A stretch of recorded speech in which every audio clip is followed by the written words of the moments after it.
Hi guys, this is your girl Wakeje Kamore and welcome to Reflections by Wakeje Kamore. Thank you so much for being part of this journey. I really truly do appreciate the fact that you have chosen, of all other Bible studies that you could be going through, that you have chosen to go through the Bible with me. Today we are going to be looking at the book of Proverbs, and we are starting with chapter 1. I'm going to be reading it word for word. And I'll read it from the NLT version, and then I'm going to share my notes, and I'm going to share my comments. I'm going to share what lessons I have learned and picked up from this chapter. If you haven't read this chapter, I like to encourage that you actually stop the video, and read the chapter for yourself. Understand what's happening in the chapter. Let the Lord just speak to you, specifically because He really wants to speak to you. He wants to spend some time with you, so allow Him to. All right, let's read. Proverbs chapter 1 from the NLT version, which is New Living Translation. It says, the purpose of the Proverbs. These are the Proverbs of Solomon, David's son, king of Israel. Their purpose is to teach people wisdom and discipline, to help them understand the insights of the wise. I like that the purpose is so ding ding ding clear, Their purpose is to teach people to live disciplined and successful lives, to help them do what is right, just and fair. These proverbs will give insight to the simple, knowledge and discernment to the young. Let me tell you guys, I really like the fact that it says simple. It will give wisdom to the simple, because sometimes I really feel simple. Like I don't have serious conversations to have with people. I feel so simple sometimes. I'm not a very I don't necessarily know what's happening in the world to get into those conversations. I can't get into conversations about the stars, about the universe, about the world. My conversations are usually basics, business, friendship, because those are the things that I know. So I like the fact that it says that these proverbs will give insights to the simple.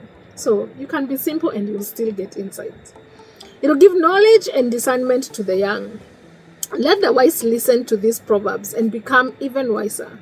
Let those with understanding receive guidance by exploring the meaning in these proverbs and parables, the words of the wise and their riddles.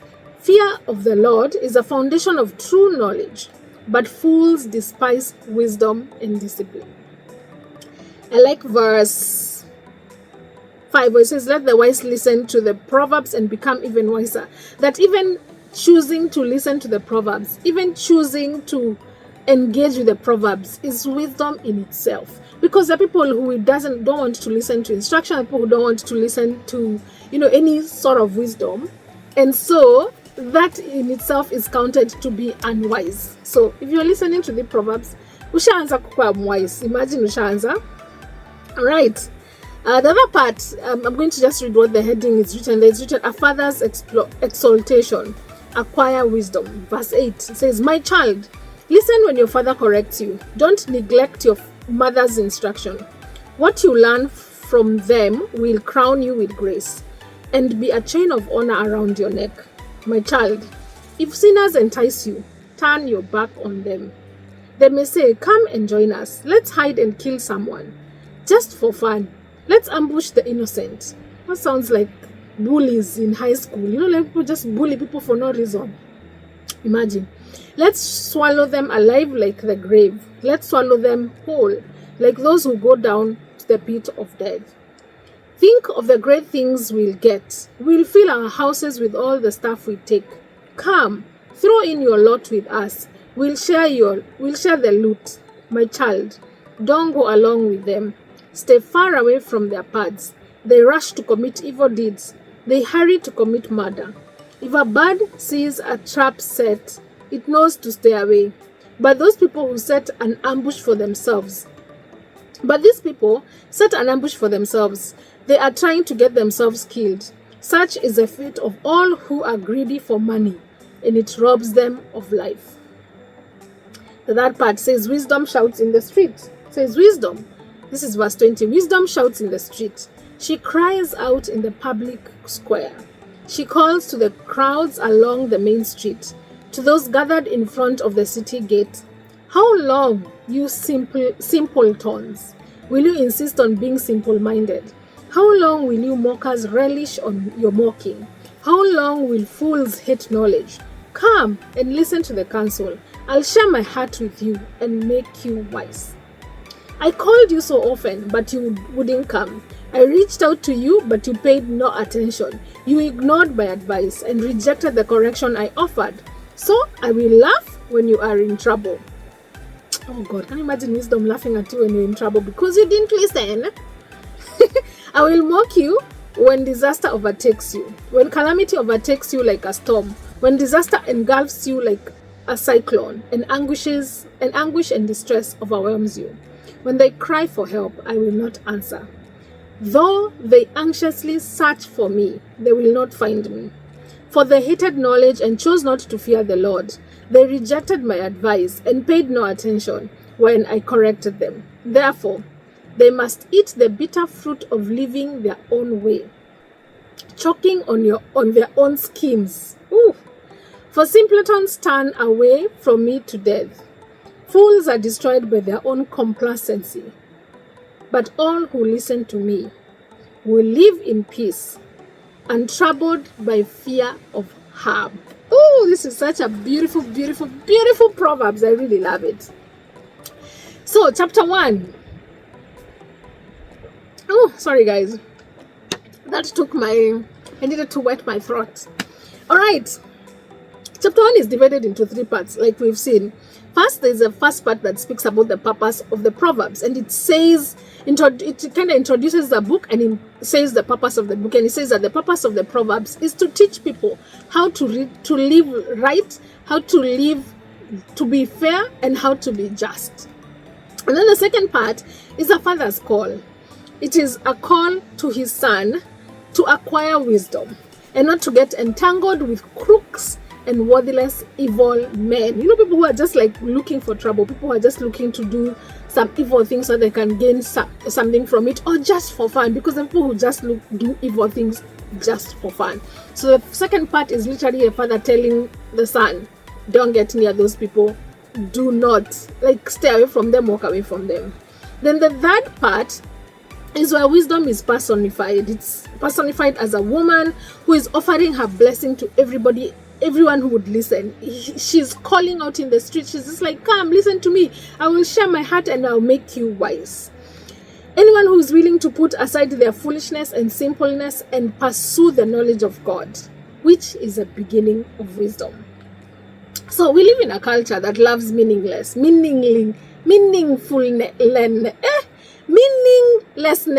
Jesus, English, and simple-mindedness. I mean, a lot of things that get promoted as shallow movies, shallow series. I mean, even comedies nowadays have become shallower than they were before.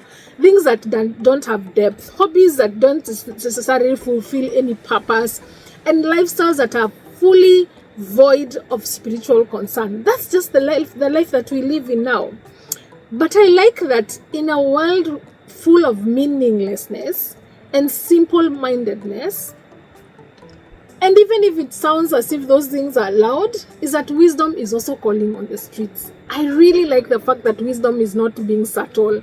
Wisdom is not whispering. Like, wisdom is literally calling on the streets. I like that, and I thank God that wisdom is not subtle, it's not whispering, it's not being silent, because most of us would miss it. I personally would miss it.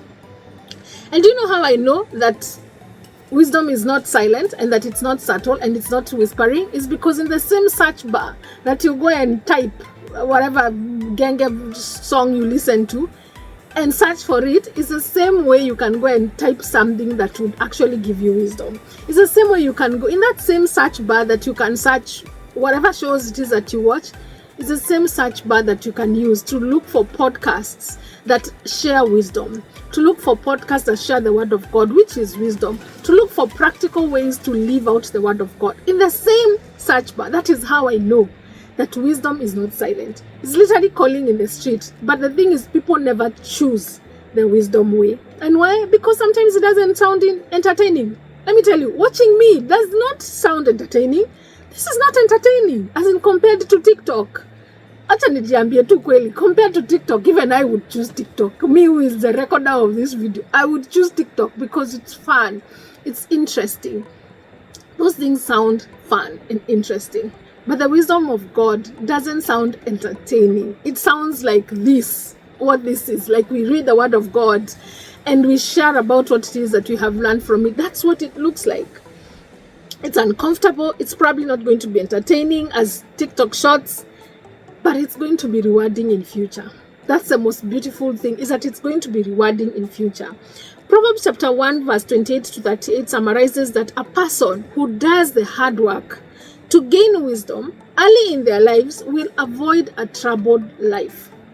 I like the fact that even when Solomon is writing this, he writes about what will happen to this guy who doesn't choose wisdom, because it says in future he's going to find himself in trouble, and he's going to not be looking for wisdom when he's in trouble, and wisdom is going to be sitting down laughing at the person. Let's not be those people. It says let's gain wisdom early. Choose wisdom. In the street where so many things are calling for your attention, choose wisdom. It's a road that is not entertaining. It's a road that is uncomfortable. It's a road that honestly seems boring, but it has a reward in future. Those who dismiss lady wisdom of what lady wisdom offer in their youth will find trouble and anxiety waiting for them in their future. So how are you using your time? How are you using your entertainment hours, as I would like to call them, like the time that you're supposed to be entertained? Are you spending more time in entertainment than you would be spending in looking for wisdom? Are you filling it with emptiness? If so, think of ways that you can replace the hours you spend looking for emptiness with hours that you could be spending looking for wisdom. That wasted time, make it meaningful. Put something meaningful in your time, and that will turn you into a wise person. And every single time you choose to take in a little bit of wisdom as opposed to a little bit of emptiness, or a little bit of shallowness, a little bit of just fun that has no purpose, you're kind of storing for yourself good things in future. You're storing wisdom for yourself in future, something that most people will not have in future, as it's very clear that most people will not choose this road that is uncertain, that is not uncertain, that is uncomfortable, that is unentertaining, that most people will choose the entertaining way. But my prayer for you and for myself, because this is a struggle that I have for myself as well, that we would choose wisdom, that we would choose to listen to wisdom, because for sure she's calling out in the streets. Thank you so much for listening, and see you tomorrow.